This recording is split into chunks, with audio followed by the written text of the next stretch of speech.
Bien-aimés, ce matin, le Seigneur a posé une parole dans mon cœur. Et la parole que le Seigneur a posée dans mon cœur, je l'ai intitulée « La gratitude donne gloire à Dieu ».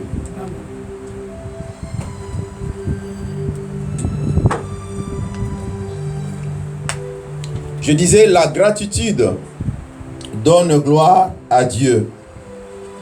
En d'autres termes, la reconnaissance donne gloire à Dieu. Quand on reconnaît le bien qui nous est fait, cela donne gloire à Dieu.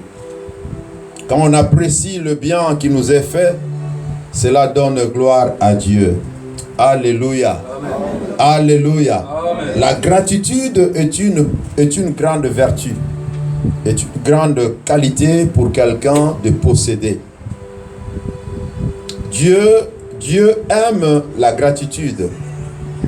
Dieu aime voir quelqu'un apprécier et reconnaître le bien qu'il lui a fait. Alléluia. Amen. Alléluia. Amen. Moi, ça me fait mal quand je fais du bien à quelqu'un et que la personne ne remarque même pas que je lui ai fait du bien. Ce n'est pas que j'attends qu'on me fasse du bien en retour, mais j'aime voir la gratitude. Parce qu'un cœur reconnaissant, c'est ce cœur-là qui va apprécier le bien qu'on lui a fait. Mais quand on n'a pas la gratitude, on foule à pied même le bien qu'on nous a fait. Alléluia. C'est pourquoi un cœur reconnaissant, un cœur qui exprime la gratitude est une grande vertu, est une grande qualité. Alléluia. Amen. Dieu, je vais encore le répéter, même Dieu est touché, même Dieu est impressionné par la gratitude. Alléluia. Amen. Il y a des gens dans la vie à qui on fait du bien, même s'ils ont remarqué, ils ne font même pas mention de cela.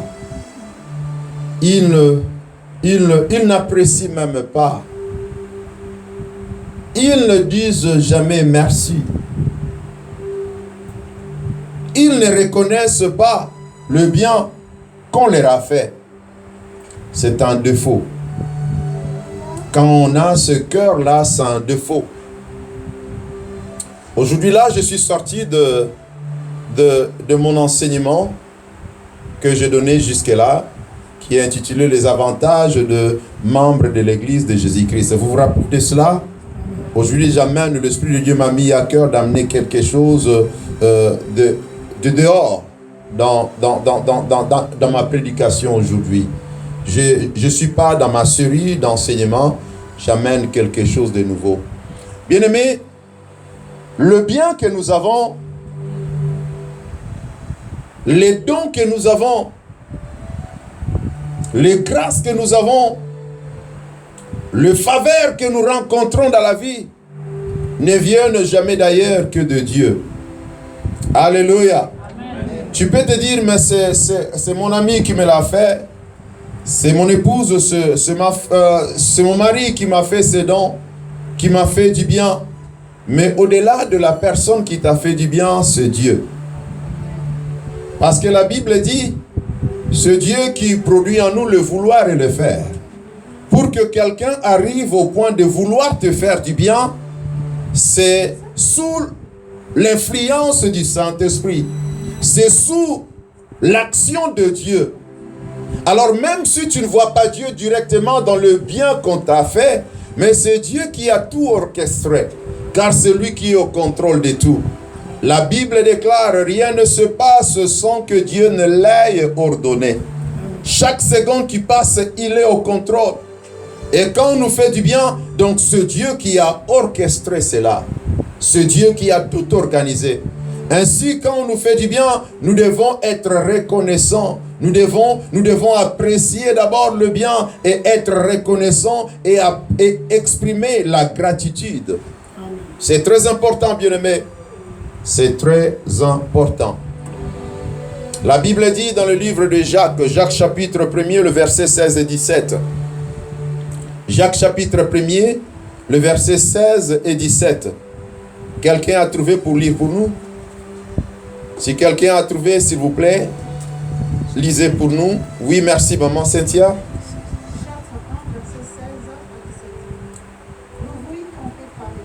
Toute grâce et excellence et tout don parfait descend de haut du Père des Lumières, chez lequel il n'y a ni changement, ni ombre de variation. Amen. Merci, maman. Quelqu'un a entendu ça? Jacques nous dit, l'apôtre Jacques nous dit, ne vous y trompez pas. Ne vous y trompez pas. Ne faites pas l'erreur de vous tromper. Il dit, toute grâce excellente et tout don parfait descendent d'en haut. En d'autres termes, viennent de Dieu, du Père de lumière, chez lequel il n'y a ni changement ni ombre de variation. Bien-aimés, tout ce que plutôt nous avons de bien vient de Dieu. Qu'est-ce que nous avons de bien qui n'est pas venu de Dieu? La bonne santé que nous avons, c'est Dieu qui nous la donne. Oui. Le souffle de vie que nous avons chaque matin, la force que nous avons, si je peux parler là, cette capacité-là, c'est Dieu qui me l'a donné. C'est Dieu qui continue à me donner. Donc, tout ce que j'ai de bien, tout ce que j'ai d'excellent, tout ce que j'ai de parfait, c'est Dieu qui me le donne. Amen. Et c'est Dieu qui te donne ce que tu as de bien là. Alléluia, alléluia, alléluia. Les bonnes relations là que tu as, c'est Dieu qui te les a données. Le bon travail que tu as là, c'est Dieu qui te l'a donné. L'opportunité là que tu as de faire le business que tu fais là, de faire la formation que tu fais là, d'être là où tu es, dans ce mariage là, dans cette famille là, c'est une grâce venue de Dieu. Amen. Alléluia. Qu'est-ce que nous avons qui n'est pas venu de Dieu? Nous sommes venus main vide quand nous sommes nés. Et ce que nous avons aujourd'hui, c'est Dieu qui a orchestré, c'est Dieu qui a organisé, c'est Dieu qui nous a donné. Ainsi, nous devons être reconnaissants. Ainsi, nous devons toujours exprimer la gratitude. Nous n'avons pas besoin d'exprimer la gratitude qu'à des grandes personnes ou à des grandes personnalités. Même aux plus petits, nous devons exprimer la gratitude. Quand un bien nous est fait, nous devons exprimer la gratitude. La gratitude, c'est important. Il y a un homme dans la Bible qui a touché le cœur de Jésus-Christ à cause de son sens de reconnaissance. Nous sommes dans le livre de Luc chapitre 17. Luc chapitre 17. Luc chapitre 17.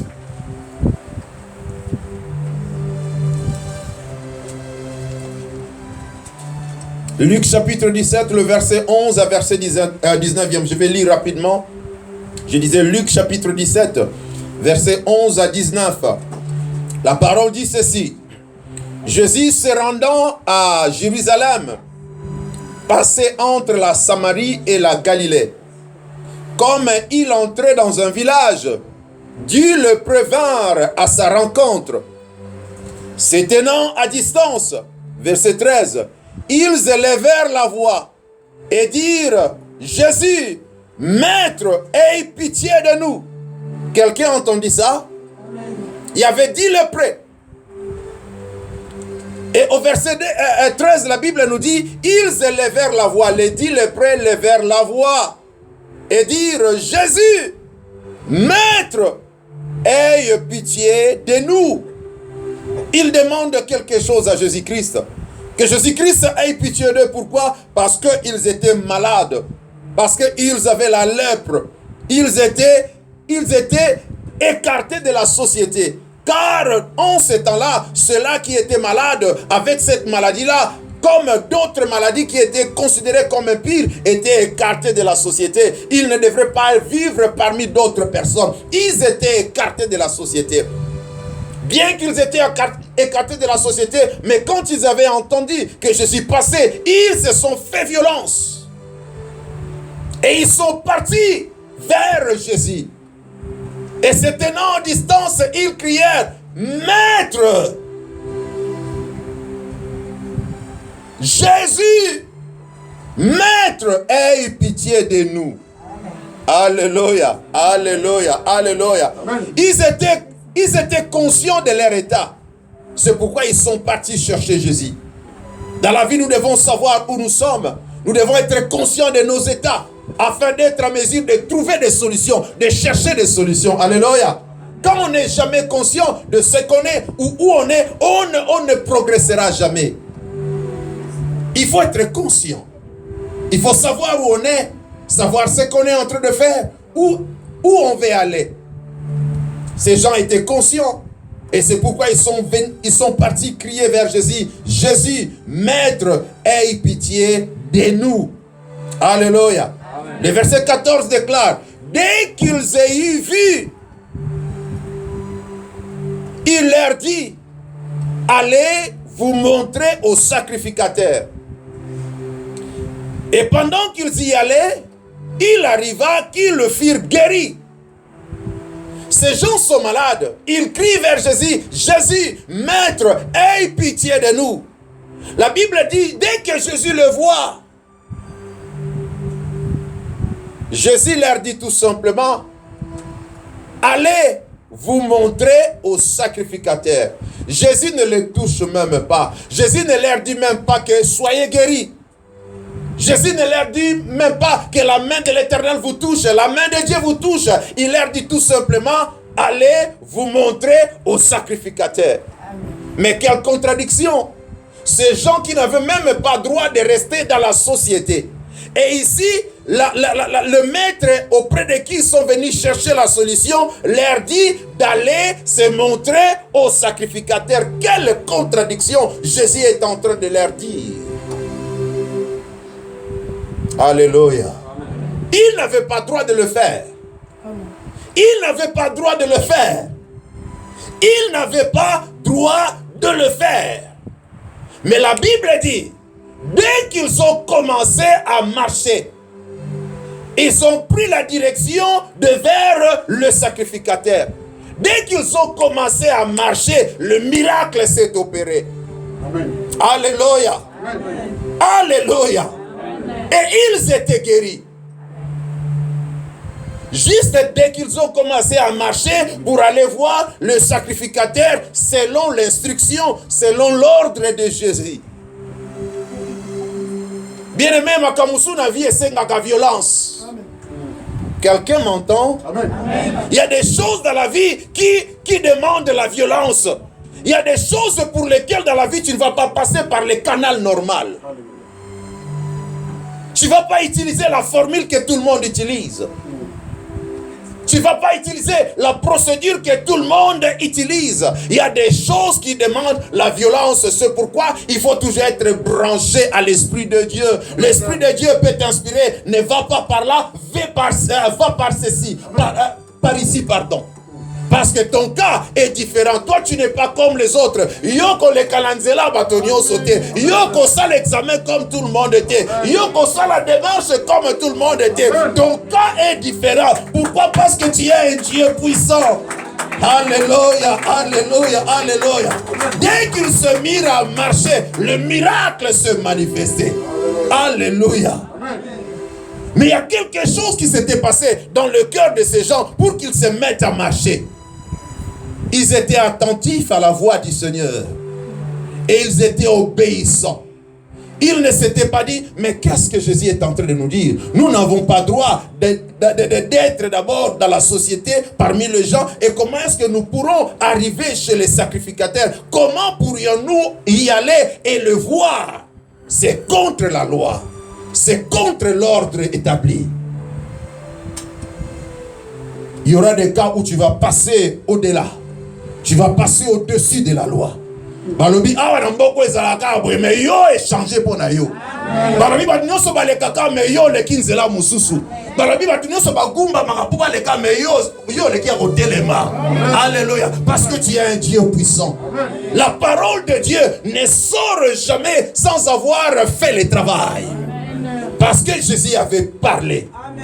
Jésus avait parlé par rapport à la demande de ce malade.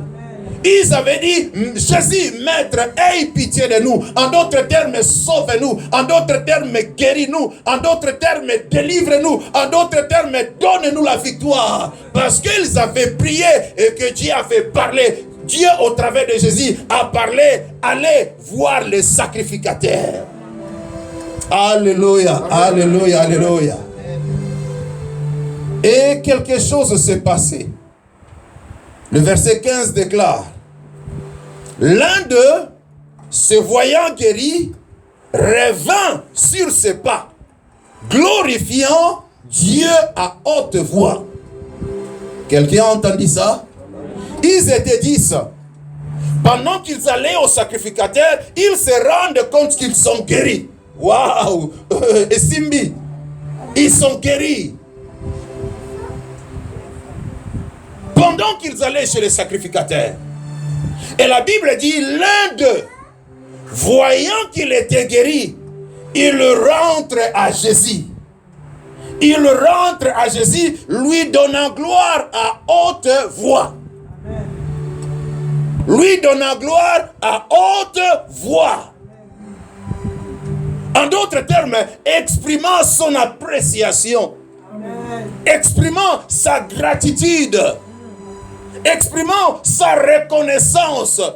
La Bible le résume, mais je peux m'imaginer cet homme criant, oh Seigneur merci, je suis guéri, la lèpre est partie, oh Seigneur merci, ce que les hommes ne pouvaient pas faire, toi tu as fait pour moi. Pendant des années, je suis resté malade, je suis resté courbé, mais aujourd'hui tu m'as délivré. J'imagine ce qu'il était en train de dire. La vérité c'est que il exprimait la gratitude, il exprimait la reconnaissance, il disait merci, il élevait Jésus, il le glorifiait parce que il avait reçu quelque chose de grand que l'homme ne pouvait pas lui donner, que l'argent ne pouvait pas acheter pour lui. Alléluia, alléluia, alléluia. Et le verset 16 dit, il tomba sur sa face aux pieds de Jésus et lui rendit grâce. Amen. Amen. Il rendit grâce au Seigneur. Amen. Il tomba à ses pieds, contre sa face, sur sa face, aux pieds de Jésus-Christ.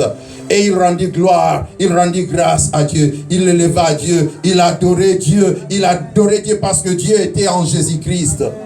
Alléluia, alléluia, alléluia. Pendant que les 9 sont partis, bien qu'ils étaient guéris, mais ils sont partis. Bien qu'ils avaient remarqué le changement comme ce monsieur avait remarqué, mais eux, ils sont partis. Et ils n'étaient pas animés par l'esprit de gratitude. Et ils n'étaient pas animés par cet esprit d'appréciation, cet esprit de reconnaissance. Ils sont partis. Alléluia. Ils ont attendu dans la vie. Il se manifeste le prix. Il n'appelle le prix. Pourtant, il appelait tout le temps. Il appelait, Seigneur, aie pitié de moi. Seigneur, Bosunganga, Bosunganga. Mais dès qu'il va songer à Kadisinga, relation coupée.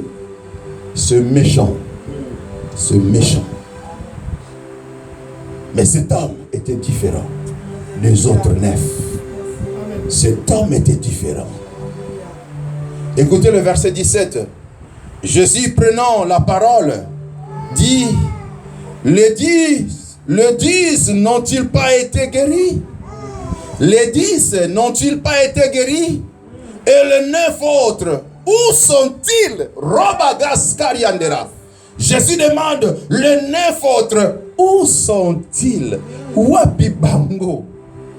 Wapi bango? Bango bango ni loboko na nzambe te? Bango ba sur lobiko te? Bango ba bongi te? Bango ba longi te? Bango ba zui misala te? Bango ba zui mikanda te? Bango ba zui bana te? Bango ba bali te? Bango ba moni lumière te? Wapi bango? Où sont les 9? Jésus était choqué par leur manque de gratitude. Et Jésus continue à parler au verset 18. Ne s'est-il trouvé que cet étranger pour revenir et donner gloire à Dieu? Alléluia. Ne s'est-il trouvé que cet étranger pour revenir et donner gloire à Dieu? Il y avait seulement cet homme étranger, un seul parmi les 9 hommes, parmi les 10 hommes, pardon, qui soit revenu et donner gloire à Dieu. Où sont les 9 pour apprécier? Où sont les 9 pour exprimer la gratitude, pour exprimer la reconnaissance? Où sont les 9? Où sont-ils passés? Pour qu'il n'y ait qu'un seul homme, cet étranger qui vienne exprimer la gratitude, qui vienne donner gloire à Dieu. Sa gratitude avait donné gloire à Dieu. Sa gratitude avait élevé Dieu.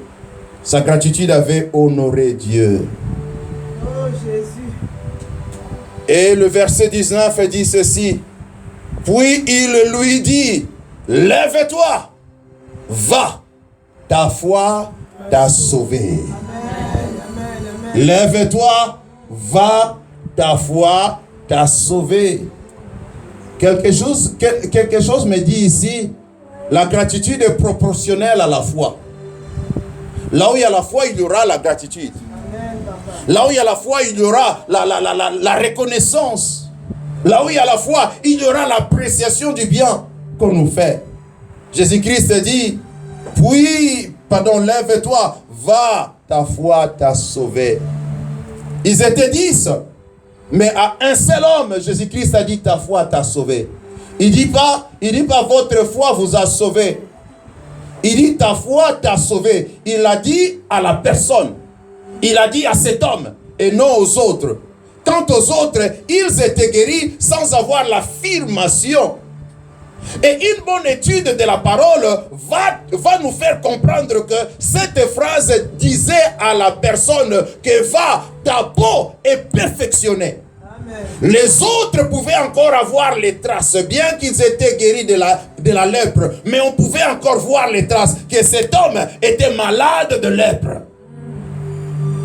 Alléluia. Amen, papa. Cet homme, il était malade. Il y a un temps, cet homme a traversé ses problèmes. Il y a encore des traces. Bien qu'on a connu la victoire, bien qu'on a connu la guérison, bien qu'on a connu la délivrance, mais les traces se manifestent encore. Mais quant à cet homme, à cause de sa gratitude, à cause de sa reconnaissance, à cause de sa gloire qu'il a donnée à Dieu, Jésus lui dit, ta foi t'a sauvé, tu es purifié, ta peau est purifiée. Oui, tu es guéri, mais même les traces sont effacées. Même les traces sont effacées. Les traces de la douleur sont effacées. Les traces de la maladie sont effacées. Oui, il y a des gens comme ça parce qu'ils ont vu la main de Dieu. Oh, on ne peut plus voir leur passé. Dieu les a transformés. Amen. Dieu les a transformés. Alléluia. Nzamba longoli bango na koto amibi bango na kote wana. Okute na oso ebate me moto yo ndengani ya koma boy parce que kutana na Nzambe. Alléluia. Mais quant aux autres, on pouvait encore voir les traces. Oh, moto auta la kuna zala kuna siko ya komi bien mais auta kuna, nous connaissons son histoire. Toye bien sika uta. Mais quant à toi, tu seras une nouvelle créature. Tu seras tout new, tout nouveau parce que tu aurais été transformé, perfectionné. Amen. La gratitude. Dieu aime ça. Je vais m'arrêter ici. Je n'ai plus de temps.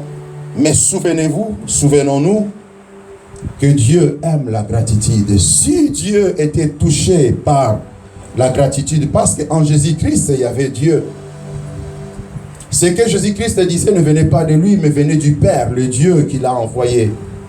Si Dieu pouvait être touché par la gratitude, si Dieu pouvait aimer la gratitude, à combien plus forte l'homme.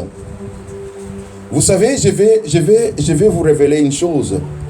Quand cet homme est venu auprès de Jésus, devant lui il y avait homme. Il ne voyait pas Dieu. Nous savons que c'était Dieu parce que nous avons la révélation. Que dans Jésus-Christ, il y avait 100% Dieu. Mais pour cet homme, pour ce malade, Jésus était un homme. Peut-être il était un prophète, peut-être il était un serviteur de Dieu. Lui, il voyait homme, l'homme qui lui a fait du bien. Il vient lui exprimer la gratitude. Nous n'avons pas seulement exprimé la gratitude à Dieu. Entre nous, nous devons être reconnaissants. Nous devons exprimer la gratitude. N'attendons pas seulement voir Dieu descendre, un ange descendre et nous faire du bien afin d'exprimer la gratitude. Même entre nous, quand tu me fais du bien, je dois t'exprimer ma gratitude. Attends, moi mouké na salio. Attends, moi aide moi mouké na pesio. Attends, loko mo lisungi moko liloba mo malamu yo lobi na ngai sungi ngai pona zwa solution na problème moko boy. Je dois être reconnaissant. Je dois être reconnaissant. Alléluia. La reconnaissance fait du bien. Quand je te suis reconnaissant, l'obiso na elio au sala subolamu. L'obiso moninga dans le besoin au salanga subolamu parce que tu sais que celui-là est reconnaissant, celle-là est reconnaissante. Mais si je suis méchant, si je suis égoïste, si je suis orgueilleux, peut-être comme les 9 autres, ils n'avaient pas reconnu la bienfaisance de Jésus-Christ. Comment est-ce que je te ferai encore du bien? Ou comment est-ce que tu me feras encore du bien? Parce que je n'avais pas apprécié le premier bien que tu m'avais fait. Bien-aimés, nous devons être reconnaissants. Nous devons être reconnaissants. Quand Dieu nous fait du bien, élevons-le, glorifions-le, donnons-lui gloire. Alléluia. Et quand on nous fait du bien, Marie, quand ton épouse te fait du bien, sois reconnaissant. Épouse, quand ton mari te fait du bien, sois reconnaissante. Frère, quand ta sœur te fait du bien, sois reconnaissant et vice-versa. Nous devons nous tenir la main dans la main. Nous devons marcher ensemble. Aujourd'hui, l'Esprit de Dieu nous interpelle. Soyons reconnaissants. Exprimons la gratitude. Et cela nous fera du bien. Que le Seigneur bénisse sa parole. Nous allons prier. Nous allons prier. Nous allons prier. Nous allons nous lever et prier. Tu vas dire, Seigneur, apprends-moi à être reconnaissant. Aide-moi à exprimer toujours la gratitude quand le bien m'est fait. Bien-aimés, sans l'aide du Seigneur, nous ne saurons pas le faire. C'est Dieu qui nous pousse, c'est Dieu qui nous donne la capacité de le faire. C'est Dieu qui nous donne la capacité de le faire. Nous allons nous lever, si nous pouvons nous lever, et dire merci à Dieu et que Dieu nous aide à marcher dans la gratitude. Prions au nom de Jésus. Commençons à prier au nom de Jésus. Que Dieu nous aide, que Dieu nous aide, que Dieu nous aide. Au nom de Jésus, que Dieu nous aide. Alléluia.